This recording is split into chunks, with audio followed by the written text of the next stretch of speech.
Los tratados internacionales son sin duda una fuente muy relevante del derecho procesal chileno. Los tratados internacionales, como nosotros sabemos, son instrumentos que son acordados por distintos países o por grupos de naciones, los cuales vienen a regular situaciones que obviamente la humanidad espera que sean objeto de una regulación macro, no solamente de temas puntuales de cada país. Y lo que buscan obviamente es unificar o uniformar relaciones entre los países. Y sobre todo, y como sabemos muy bien, generalmente son cuestiones relativas a derechos fundamentales de las personas. En este sentido, los tratados internacionales podemos decir que tienen una doble importancia en nuestro sistema o una doble forma en que operan dentro como fuente del derecho procesal. Por un lado, los tratados internacionales operan como fuente directa, normativa, interna, que al ser sancionado por el Parlamento, como el trámite que ustedes conocen, estudiado en Derecho Constitucional, de cómo un tratado se vuelve ley en Chile, de esa forma que ha incorporado al sistema jurídico chileno y por tanto en legislación aplicable. Y por otra parte, son otros tratados internacionales que lo que han hecho durante un largo tránsito de la historia en nuestro país, han sido incorporándose como fuente o guía o farol que ilumina la forma en que se va a aplicar la legislación en nuestro país. Y eso porque durante mucho tiempo, bueno, ustedes, los que están viendo este video seguramente son o hijos o parte de un sistema donde ya la discusión está más o menos agotada, pero hace unos 20 años atrás, por lo menos 25 años atrás, siempre la discusión era relativa a que cuál era el rol de los tratados internacionales en nuestro sistema. Y se discutía mucho porque generalmente los tratados internacionales, estamos hablando post-constitución del 80, eran mucho más vanguardistas en cuanto a protección de derechos, distinto a lo que la constitución del 80 tenía. Y fundamentalmente esto generó que había ciertos momentos en que las pugnas eran hasta dónde llegaba el límite del tratado internacional y dónde el derecho chileno podía operar. Y en ese sentido, el famoso artículo 5 de la Constitución siempre tuvo ese problema, esa discrepancia a estos niveles. Vale decir, siempre se trató de buscar de ser un puente o un cortafuego para evitar la incorporación de muchas normas extranjeras, entre comillas, porque eran derechos chilenos, pero cómo se tenían que interpretar como legislación chilena. Bueno, eso creemos que se va superando con el tiempo, sobre todo porque la segunda aspecto de los tratados internacionales siempre ha primado, que es que han decantado en que las legislaciones post-año 2000, reforma procesal penal en adelante, han sido legislaciones que se han teñido y han sido creadas a la luz de tratados internacionales que son señeros en la materia y bastante influyentes en cuanto a cómo debemos abordar el sistema. ¿Y qué tratados internacionales son los más importantes en materia procesal? Son sin duda el Pacto Internacional sobre Derechos Civiles y Políticos, que es el pacto del año 76, ratificado por Chile en el año 89. Cuestión bastante curiosa porque fue justo en los postrimerías del gobierno militar donde se aprobó este pacto de derechos civiles y políticos, cuestión que parecía ser bastante poco contradictoria entre un gobierno de facto y un gobierno que aprueba tratados internacionales en esta materia.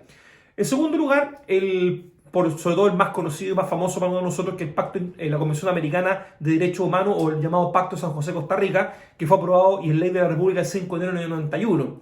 También la Convención Interamericana contra la Tortura, la Convención sobre la Eliminación de Formas de Discriminación contra la Mujer, la Convención sobre Derechos del Niño, el Tratado de Roma sobre la Corte Penal Internacional y sobre todo una serie de otros tratados, sobre todo sobre materias bastante claras que son derechos humanos y fundamentales. Y uno podrá preguntarse por qué un tratado internacional sobre derechos humanos viene a ser norma procesal. Fundamentalmente porque, como lo hemos dicho, el debido proceso se trata como un derecho humano, como un derecho fundamental. Por tanto, cuando hablamos de tratados sobre derechos fundamentales, es innegable e imposible no creer que se trata del debido proceso. Vale decir, el debido proceso está incorporado como un claro elemento como un claro derecho humano y por tanto es regulado en todos estos tratados. Generalmente con la forma o generalmente con el añadido de que las normas procedimentales que estos tratados tienen se refieren al sistema penal. Por ejemplo, prohibición de tortura como método de declaración, por ejemplo, la prohibición de la doble incriminación, por ejemplo, el efecto de la cosa juzgada absolutoria. Son cuestiones que necesariamente son regulados por los tratados internacionales que aterrizan en nuestro sistema y que han ido, en este segundo aspecto que yo les señalé, tiñendo la legislación chilena. Porque desde el año 2000 en adelante todas las legislaciones reformadas, vale decir, reforma procesal penal, reforma familia, reforma laboral, lo que han hecho es adoptar estos modelos de tratados internacionales más vanguardistas en cuanto a protección de derechos. Dejando un poco atrás lo que la Constitución tímidamente se atrevía a regular. Sin prejuicio que la Constitución del 80 recibió modificaciones severas durante mucho tiempo, incluyendo por todo el desarrollo de la reforma procesal penal, fue incorporando reformas importantes a nivel constitucional, sobre todo en 2005 en adelante. Pero lo cierto es que todo este mecanismo lo que nos dice es que los tratados internacionales han cobrado una importancia capital, sobre todo como entendemos la interpretación de la ley procesal. Y mucho ha cobrado vigencia de la forma en que cómo interpretamos la legislación procesal a la luz de los tratados internacionales y de la Constitución.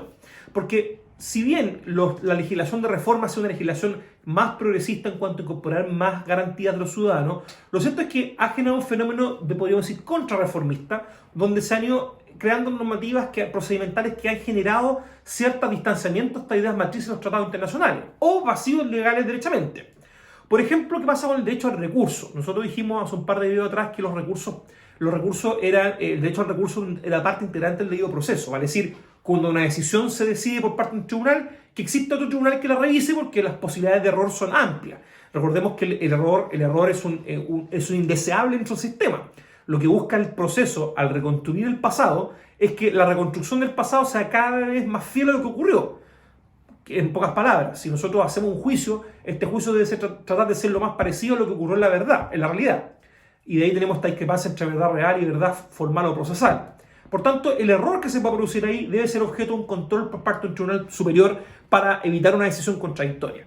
Obviamente este derecho al recurso en Chile es bastante limitado y generalmente las personas que son condenadas en materia procesal penal, me refiero, en una instancia difícilmente pueden revertirlo con recursos de derecho estricto y no con revisión completa de los juicios, que es lo que eventualmente en nuestro sistema existe. ¿Por qué? Porque aquí, más que criterios sobre garantía de las personas, lo que han primado han sido criterios económicos de cómo administrar justicia de forma más eficiente. Porque además, obviamente, tener tribunales que revisen todo son mucho más caros y la justicia cuesta dinero implementarla.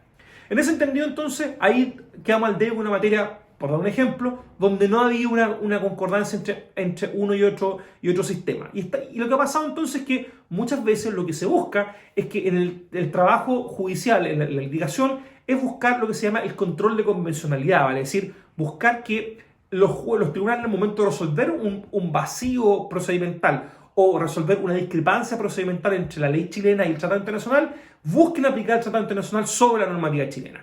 Generalmente uno podrá decir que eso va a ser objeto eventualmente de un control del Tribunal Constitucional como organismo que revisa la constitucionalidad de las leyes. Pero obviamente sabemos que eso no se agota únicamente en aquello, sino que existe también el llamado control difuso directo por parte de los tribunales de instancia, vale decir, los tribunales de todo el país, cualquier magistratura está obligado a poder controlar que una legislación procesal sea o esté vinculada directamente con la Constitución y los tratados internacionales. Por tanto, es fundamental entender para cualquier litigante este fenómeno y necesario siempre forzar la interpretación de la ley con este conjunto completo. Por tanto, ya podrán advertir ustedes que el conocimiento de un tratado internacional y el dominio del mismo, sin duda, va a marcar la diferencia entre una litigación básica, una litigación más avanzada y con mayor argumento. Por último, hay que destacar ciertos tratados internacionales que no se refieren a derechos humanos, no se refieren tanto a normas de debido proceso, sino que también a normas procedimentales, como por ejemplo la Convención de la Apostilla, que regula la legalidad de documentos emitidos en el extranjero sin necesidad de hacer todo un trámite de legalización en nuestro país, que es un gran triunfo que del 2016 en adelante es ley de nuestro país. O también, por ejemplo, un tratado internacional bastante ocupado a nivel comparado, que en Chile lamentablemente no es ley, que se refiere a la Convención de la Haya referente a las notificaciones internacionales, sin necesidad de exhortos internacionales que en Chile no se aplican, pero que sin duda en el comercio internacional es bastante ocupado. Como les digo, entonces, hay tratados internacionales que regulan aspectos de debido proceso, fundamentalmente los que nosotros hemos nombrado, y otros que se refieren más a normativa procedimental. Todos ellos constituyen legislación interna chilena y, por tanto, aplicable como fuente del derecho procesal.